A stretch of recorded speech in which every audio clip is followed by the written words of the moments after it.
Director Deon Taylor is back now with his new film, which happens to be a psychological horror. You know I'm in for this one. Folks, let's jump into my review of the new film, Fear.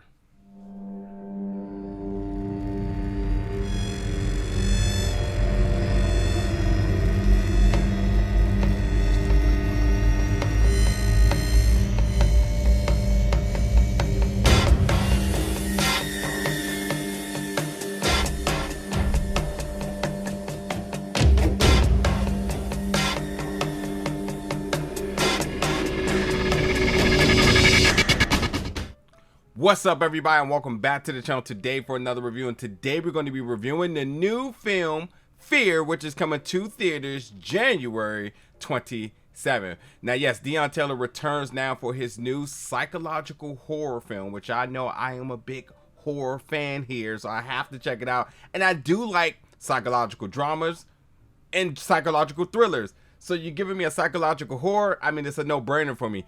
And then when you look down at the cast, I mean, it just gets better and better here. Joseph Sikora, yeah, y'all know him as Tommy. Y'all know I'm all about that power. T.I., Andrew King, Bachelor, Terrence Jenkins, Terrence J. It just goes on and on. And with this very diverse mix of talent being assembled here for this cast, you know, I'm super interested because when it comes down to horror films, you know, you never know who or what may happen to any particular person or character. And the fact that all of these characters and cast members are notable names, you start to think like, they wouldn't do nothing to T.I., would they? But wait, somebody has to go. So, like, you know, there's a lot of intrigue and interest going into this. But also, too, I think, like, when you talk about what this film is based around, fear, I think there's a lot to kind of work with here. And fear is something that we all have, and we all at one point of our life try to overcome. And I think that this film does a good job in adding, you know, really that realism in fear, but then also the other stuff, you know, the monsters, the demonic entities, and all that other stuff. So I think it's a good blend of both those type of fears, shall I say, the more realistic fears, and then obviously sort of that supernatural fear in terms of things that you really are expected to see in certain horror films. But in this film, you have a group of friends all coming together for a much needed getaway weekend, and it's a little bit more than that. Rom, who's played by Joseph Sikora, he's also looking for the perfect time to really make a proposal to his girlfriend Bianca, and in this too, the pandemic is happening, so this also presents a means of everybody being able to come together, but yet quarantine. And obviously, you know, if you've seen any bit of recent pandemic films, you know, it's easy to say, and should I say, forget, you know, how much curiosity, how much fear, and how unknowledgeable we were and ignorant we were to what the pandemic was, what COVID-19 was, and a lot of those different factors play a part into this. But like, let's call it what it was. It was a very scary moment in our life, probably one of the most scariest moments in our life, of not knowing what this virus is, and the fact that, like, you have that factor amongst all these other little things happening in this film.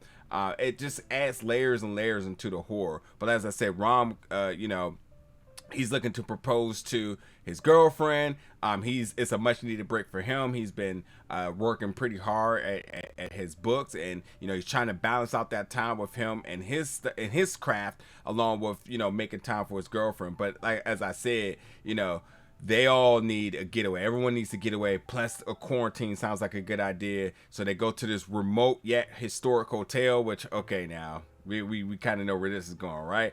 And then the celebration turns into a horror one by one. And it really does start off with them and the character Serena having everybody around the campfire saying, hey, everybody, let's be honest.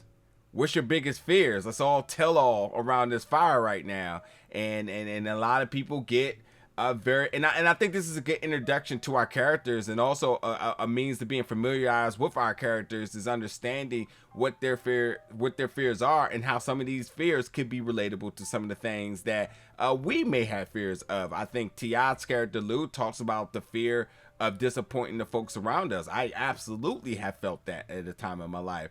And I think King Batch's character, Benny, has a fear of a lot of different things, but more or less about the social injustice in society. Absolutely can relate to that. So you add those relatable factors, and just hearing all the other different stories of the characters really makes you connect with our characters. But then it starts to get crazy here, because this remote historical tale that they're in is literally a haunted house. And so when you talk about what subgenre of horror that this kind of fits into, I don't think it really taps into the psychological horror aspect heavy. You know, when you talk about the movies like Us, you know, and Get Out, well, Get Out's not a horror film. That's how I feel. But when you talk about Us, you know, that's, I think, is a good example of a psychological horror. This to me comes off more as a supernatural horror, with paranormal activity involved with it, and then obviously it's kind of outlined with a haunted house. But yeah, there's a lot of demonic little things kind of happening, because you are battling what's real and what's not real. And while that is a psychological aspect for our characters, I think for the viewers, not really, because we clearly can see and can tell what's real and what's not real. Is for us, I think we just sit back and realize, like, there's definitely an entity of some sort here, and they're going to have to figure it out before it's all too late. So with that being said, I think the best part about this film, honestly, was the sound mixing. I think that the sound mixing really drove the very eerie, it really created the atmospheric horror. I think they did a lot of good things to make this film feels very creepy with just the sound alone. And then I think when it does go back around to like the supernatural aspect of this too, I think they try to use every bit of supernatural tropes that they could, you know, from demonic reveals, levitations, all those sorts of different things, possessions. I think they hit all of those, you know what I mean?